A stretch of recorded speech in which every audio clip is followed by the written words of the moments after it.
এদিকে জয়পুরহাটের পাঁচবিবির হাটখোলা সীমান্তে ভোরে কাঁটাতার এনে রেখেছে বিএসএফ, কিন্তু বিজিবির বাধায় শুরু করতে পারেনি কাজ। এ ঘটনায় আলোচনায় বসার কথা রয়েছে বিজিবি এবং বিএসএফ এর। এ বিষয়ে বিস্তারিত জানবো, আমাদের সাথে যুক্ত হচ্ছেন হারুনুর রশিদ। হারুন,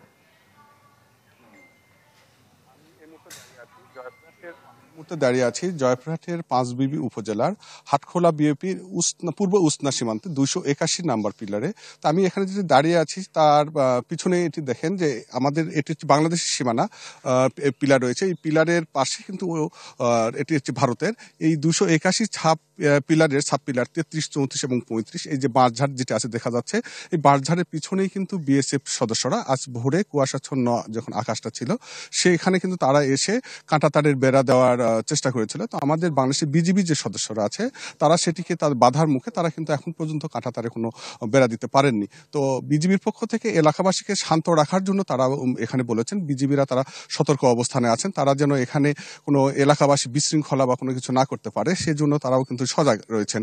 তো আমরা এখানে বিজিবির সঙ্গে কথা বলেছি, তারা যেটি জানিয়েছেন যে এখানে কিছু পরেই কমান্ডার পর্যায়ে এখানে বিজিবি এবং বিএসএফ এর পক্ষ থেকে তারা পতাকা বৈঠকের মাধ্যমে যে একটা শান্তিপূর্ণ সীমান্ত বজায় এই সম্বন্ধে তারা কথা বলবেন।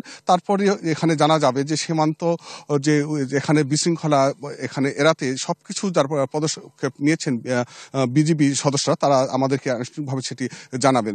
তো এখন পর্যন্ত কিন্তু সীমান্তে কোনো বিশৃঙ্খলা ঘটনা ঘটে না। কিন্তু আরেকটি তথ্য জানিয়ে রাখি, এই সীমান্ত এলাকায় গত বছরের 19 অক্টোবর এই একইভাবে কিন্তু তারা বিএসএফ সদস্যরা তারা কাটা দিয়ে তারা বেড়া নির্মাণের চেষ্টা করেছিল, কিন্তু আমাদের বিজিবি সদস্য এবং এলাকাবাসীর সহযোগিতায় তারা কিন্তু সেটি দিতে পারেন নাই। আর দিতে না পারলেও কিন্তু পরবর্তীতে কিছুটা সাধারণ মানুষের মধ্যে আতঙ্ক বিরাজ করছিল, কিন্তু এখন পর্যন্ত কোনো আতঙ্ক পর্যন্ত না, এখন পর্যন্ত শান্তিপূর্ণ অবস্থায় এখানে রয়েছে সীমান্ত এলাকা। তো এই ছিল জয়পুরহাটের এই উসনা সীমান্তের তার কাটা বেড়া নিয়ে পরিস্থিতি নিয়ে সর্বশেষ মূর্ছনা।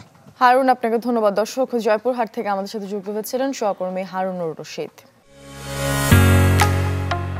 ঢালাইয়ের সেরা প্রিমিয়ার সিমেন্ট।